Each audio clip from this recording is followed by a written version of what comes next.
शिका, संघटित व्हा आणि संघर्ष करा अशी शिकवण देणारे भारतरत्न डॉक्टर बाबासाहेब आंबेडकर यांचा जन्म 14 एप्रिल 1891 साली झाला.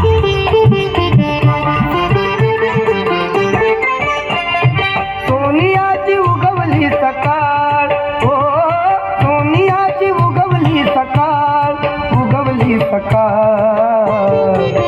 जन्मास आले भीमबाळ, जन्मास आले भीमबाळ.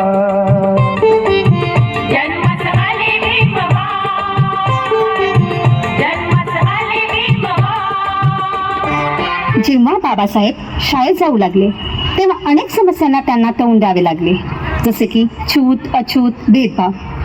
ज्या लहानशा बालकाला वर्गाच्या बाहेर बसून अभ्यास करावा लागला, त्याच बाबासाहेबांनी अनेक क्षेत्रामध्ये 32 डिग्री मिळवून आज बॅरिस्टर म्हणून ओळखले जाऊ लागले.